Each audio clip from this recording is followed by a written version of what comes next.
India. India. India. India. India অর্থাৎ ভারত। ভারত একটি বৈচিত্র্যের দেশ, যেখানে বহু ধর্ম, সংস্কৃতি এবং ঐতিহ্য শতাব্দীর পর শতাব্দী ধরে সহাবস্থান করছে। কিন্তু সাম্প্রতিক বছরগুলোতে মুসলিম সম্প্রদায় এবং শাসক দল বিজেপির মধ্যকার দা কুমড়ো সম্পর্ক জাতীয় আলোচনার কেন্দ্রবিন্দুতে পরিণত হয়েছে। এই সম্পর্কের কারণ কি? এটি কি ধর্মীয় ক্ষোভ, নাকি তার আড়ালে চলা রাজনৈতিক কোনো চাল? বিশ্ব রাজনীতিতে জুজুর ভয় বা কৃত্রিম শত্রু তৈরি করে জনমত প্রভাবিত করার কৌশলটি অত্যন্ত জনপ্রিয় এবং বহুল ব্যবহৃত একটি ধারণা।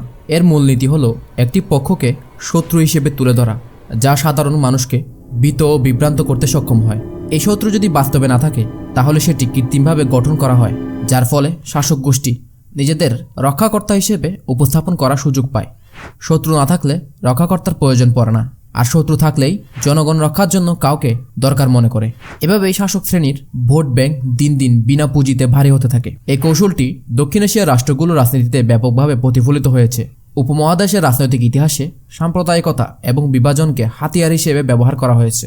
বিশেষত ব্রিটিশ উপনিবেশিক শাসনের শেষ পর্যায়ে ইংরেজরা তাদের শাসনের পরিণতিতে উপমহাদেশের জনগণের মধ্যে বিভক্তি সৃষ্টির উদ্দেশ্যে ডিভাইড অ্যান্ড রুল নীতির মাধ্যমে ধর্মভিত্তিক শত্রুতার বীজ বপন করে। এরই ফলস্বরূপ তারা এক অনির্ধারিত ও অমীমাংসিত সীমানা রেখে ভারতীয় উপমহাদেশকে দুটি পৃথক রাষ্ট্রে বিভক্ত করে। এই বিভাজন ধর্মের ভিত্তিতে হওয়ায় পরবর্তীতে ধর্মভিত্তিক রাজনীতি একটি প্রাকৃতিক ধারায় পরিণত হয়, যা আজও দক্ষিণ এশিয়ার বিভিন্ন দেশের রাজনীতিতে গভীরভাবে প্রভাব ফেলে যাচ্ছে। আজকের আলোচনার কেন্দ্রবিন্দু হলো ভারত, তবে শুধু ভারতেই নয়, দক্ষিণ এশিয়ার অন্যান্য দেশ যেমন পাকিস্তান ও বাংলাদেশেও এই শত্রুভীতি ও বিভাজনমূলক রাজনীতি যথেষ্ট প্রভাব ফেলেছে।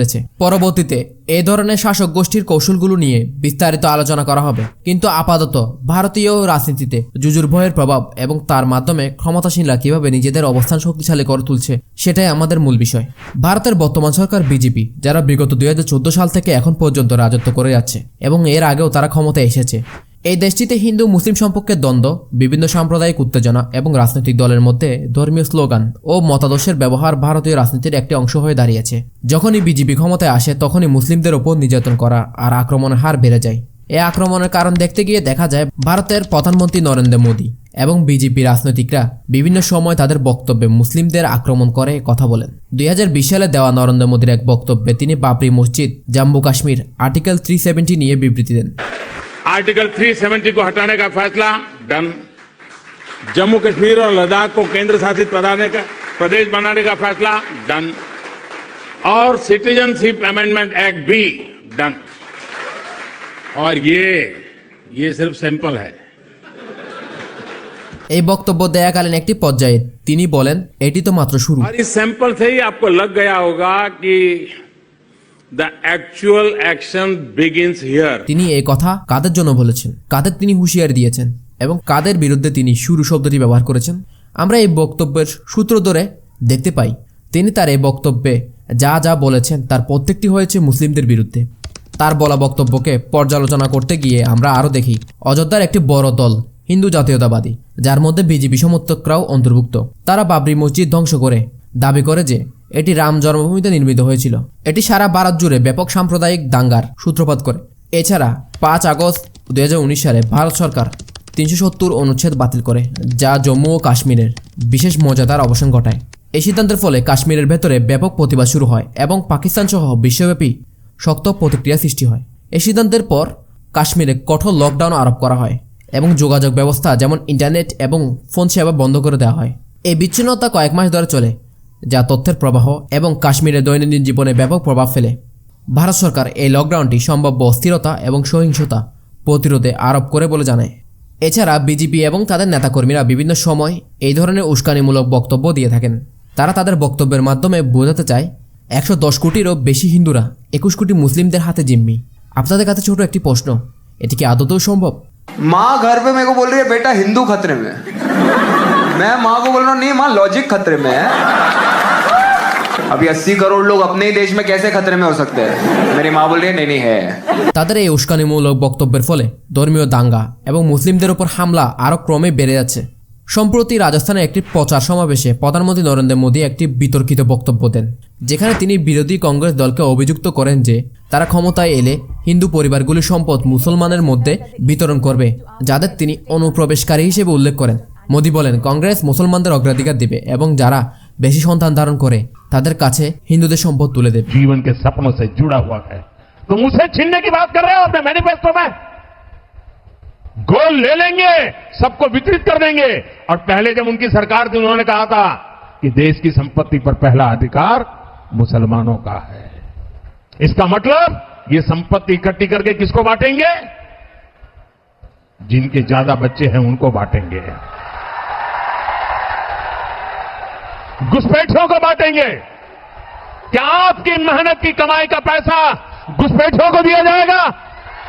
आपको मंजूर है ये कांग्रेस का मैनिफेस्टो कह रहा है कि वो माताओं बहनों का सोने का हिसाब करेंगे, उसकी जड़ती करेंगे, जानकारी लेंगे और फिर उस संपत्ति को बांट देंगे। और उनको बांटेंगे जिनको मनमोहन सिंह जी की सरकार ने कहा था कि संपत्ति पर पहला अधिकार मुसलमानों का है। भाइयों बहनों, ये अर्बन नक्सल की सोच, मेरी माताओं बहनों, ये आपका मंगलसूत्र भी बचने नहीं देंगे, यहां तक जाएंगे मैं कहने आया हूं। তার এই বক্তব্য মুসলিম সম্প্রদায়ের বিরুদ্ধে আক্রমণাত্মক সংকেত হিসেবে দেখা হয়েছে এবং আন্তর্জাতিক সংবাদ মাধ্যমগুলো যেমন আল জাজিরা, সিএনএ এবং দ্য ডেইলি বিস্ট ব্যাপকভাবে সমালোচনা করেছে। বিজেপির সাম্প্রতিক কর্মকাণ্ডগুলোর মধ্যে একটি মূল বিষয় উঠে এসেছে। একটি মিথ্যা প্রচারণা চালানো হচ্ছে যে মুসলিমদের জন্মহার হিন্দুদের তুলনায় অনেক বেশি, যার ফলে তারা ধীরে ধীরে ভারত দখলের পরিকল্পনা করছে। এই পরিকল্পনার কারণে 2030 সালের পর হিন্দুরা আর ভারতের প্রধানমন্ত্রী হতে পারবে না, কারণ মুসলিমরা তখন ক্ষমতা দখল করে নেবে। এই ধরনের প্রচারণা একটি কৃত্রিম ভয় সৃষ্টি করে মুসলিমদের শত্রু হিসেবে উপস্থাপন করার জন্য ব্যবহার করা হচ্ছে এবং সাম্প্রদায়িক উত্তেজনা সৃষ্টি করে হিন্দু ভোটারদের বিজেপির পক্ষে একত্রিত করার উদ্দেশ্যে ব্যবহৃত হচ্ছে। কিন্তু পরিসংখ্যান অনুযায়ী 1992 থেকে 2019 সালের মধ্যে হিন্দুদের জন্মহার 3.4 থেকে 1.9 নেমে এসেছে এবং মুসলিমদের জন্মহার 4.5 থেকে 2.4 হ্রাস পেয়েছে। উভয় সম্প্রদায়েরই জন্মহার কমেছে, যা মুসলিমদের জন্মসংখ্যা বৃদ্ধির মাধ্যমে ভারত দখল আশঙ্কাকে ভিত্তিহীন প্রমাণ করে। এই প্রচার কৌশলগুলো মূলত ভোট ব্যাংকে শক্তিশালী করার জন্য ব্যবহার করা হচ্ছে, যেখানে শাসক দল নিজেকে রক্ষাকর্তা হিসেবে উপস্থাপন করে এবং জনগণকে একটি কাল্পনিক শত্রুর বিরুদ্ধে একতাবদ্ধ করে রাখার চেষ্টা করছে। কিন্তু বাস্তবতা হচ্ছে এসব প্রচার শুধুমাত্র বিভাজনমূলক রাজনীতি এবং সাম্প্রদায়িক সম্প্রীতির ক্ষতি করছে। আমরা সবসময় দেখি বেশিরভাগ মানুষই যা অনলাইন মিডিয়ায় দেখে তা বিশ্বাস করে। অনলাইনে কোনো তথ্য সত্য কি মিথ্যা তা যাচাইয়ের প্রবণতা অধিকাংশ মানুষের মধ্যেই নেই। যাচাইবিহীনভাবে কোনো তথ্য বিশ্বাস করে নেওয়ার সুযোগটা কাজে লাগানোর মাধ্যমে বিভিন্ন সময় চলচ্চিত্র জগতেও এমনভাবে ধর্মীয় প্রতিচ্ছবি তুলে ধরা হয় যার মাধ্যমে ধর্মীয় দাঙ্গা সৃষ্টি হয়। 2022 সালে আসা দ্য কাশ্মীর ফাইল চলচ্চিত্রটি ব্যবসা সফল সিনেমা হয়। এই চলচ্চিত্রে এমন কিছু দৃশ্য দেখানোর মাধ্যমে বোঝানোর চেষ্টা করা হয় কিভাবে পাকিস্তানি মুসলিমরা হিন্দুদের উপর আক্রমণ চালায়। আপনারা আরও জেনে অবাক হবেন যে ছোট ছোট বাচ্চাদের হাতে বন্দুক দিয়ে আল্লাহু আকবর স্লোগান দেওয়ার মতো দৃশ্য উপস্থাপন করা হয়, যেসব ঘটনা বাস্তবে কখনো ঘটে না। হিন্দুদের ধর্মীয় চিত্রে আগুন দেওয়ার মতো দৃশ্য দেখানো হয়। এসব দৃশ্যকল্পের মাধ্যমে খুব সহজে সাম্প্রদায়িক উস্কানিমূলক সংঘাত ঘটানো সম্ভব। তাই এই চলচ্চিত্র নিয়ে ব্যাপক সমালোচনা হলেও এর বিরুদ্ধে সরকার তেমন কোনো পদক্ষেপ নেয়নি। कश्मीर फाइल फिल्म की चर्चा चलेगी और जो लोग हमेशा फ्रीडम ऑफ एक्सप्रेशन के झंडे लेकर के घूमते हैं वो पूरी जमात बौखला गई है पिछले 5-6 दिन से।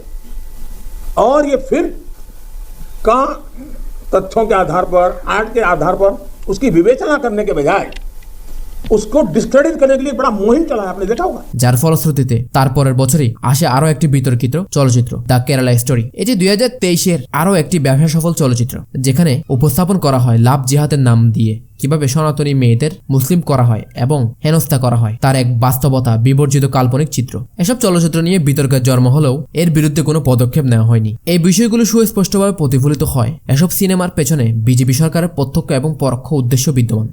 आतंकी साजिश पर बनी फिल्म केरला स्टोरी, ये केरला स्टोरी की इन दिनों काफी चर्चा है।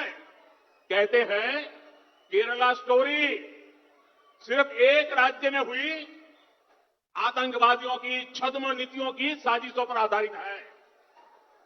देश का इतना खूबसूरत राज्य, जहां के लोग इतने परिश्रमी और प्रतिभाशाली होते हैं, उस केरला के में चल रही आतंकी साजिश का खुलासा ये केरला स्टोरी फिल्म में, केरला फाइल्स फिल्म में उसे किया गया है। সম্প্রতি বাংলাদেশে আওয়ামী লীগ সরকারের পতনের পর যে সমস্ত আওয়ামী রাজনীতিকরা শেখ হাসিনার শাসন আমলে জনগণের উপর অত্যাধিক নির্যাতন করে আসছিল, তাদের উপর জনগণ ক্ষোভের বশবর্তী হয়ে অনেক জায়গায় হামলা করে। কিন্তু এসব বিষয়কে পুঁজি করে বিভিন্ন কৌশলে ভারতে ধর্মীয় দাঙ্গা লাগানোর চেষ্টা চালানো হয়। ভারতের বিভিন্ন গণমাধ্যমে বাংলাদেশের হিন্দুদের উপর আক্রমণ হচ্ছে বলে সংবাদ প্রচার করে, যার মধ্যে বেশিরভাগই ছিল মিথ্যা এবং বানোয়াট। বেশ কিছু ক্ষেত্রে মুসলিম অনেক নেতাদের বাড়িঘর পোড়ানোর দৃশ্য হিন্দুদের বলে চালিয়ে দেওয়া হয়। কিছু ক্ষেত্রে হামলার ঘটনা সত্য হলেও দেখা যায় যে হামলার শিকার হওয়া ব্যক্তিরা কোনো না কোনোভাবে আওয়ামী লীগের নোংরা রাজনীতির সাথে প্রত্যক্ষ কিংবা পরোক্ষভাবে সম্পৃক্ত ছিল, এবং আরও কিছু জায়গায় দুর্বৃত্তদের দ্বারা সাধারণ জনগণ হামলার শিকার হয়, যেখানে শুধু হিন্দুরাই নয় বরং সংখ্যাগুরু মুসলিমরা সহ এবং অন্য ধর্মের মানুষও দুর্ঘটনার শিকার হয়। কিন্তু এই বিষয়গুলো তারা যেভাবে প্রচার করছিল তা ধর্মীয় দাঙ্গা সৃষ্টি হওয়ার জন্য যথেষ্ট। এসব ঘটনা এবং দৃশ্যগুলো পুঁজি করেও ভারতের বিভিন্ন অঞ্চলে মুসলিমদের উপর হামলা করা হয়। বিজেপি সরকারের এসব কর্মকাণ্ড হুমকির মুখে ফেলে দিয়েছে ভারতে বসবাসরত মুসলিমদের। তাই ধর্ম বর্ণ নির্বিশেষে সকলের প্রতি অনুরোধ, কারো উস্কানিমূলক বক্তব্যে আপনারা মনোনিবেশ করবেন না, তাদের অন্ধের মতো অনুসরণ করবেন না। প্রত্যেক ব্যক্তির নিজ ধর্ম পালন করার স্বাধীনতা আছে। আমাদের সকলের উচিত অন্যদের ধর্ম পালনের অধিকারকে সম্মান করা, কারণ কোনো ধর্মই সংঘাত চায় না। প্রতিটি ধর্মই ভিন্ন ধর্মের প্রতি সহিষ্ণুতা এবং শান্তিপূর্ণ সহ অবস্থানের বার্তা প্রদান করে। মনে রাখবেন, ধর্মীয় সহিষ্ণুতা এবং শান্তিপূর্ণ সহ অবস্থানের মাধ্যমে একটি সমৃদ্ধ সমাজ গড়ে তোলা সম্ভব। আজ এ পর্যন্তই। আমাদের সাথে এই যাত্রায় যোগ দেওয়ার জন্য অসংখ্য ধন্যবাদ। সাবস্ক্রাইব করে পাশে থাকবেন তথ্যলোকের।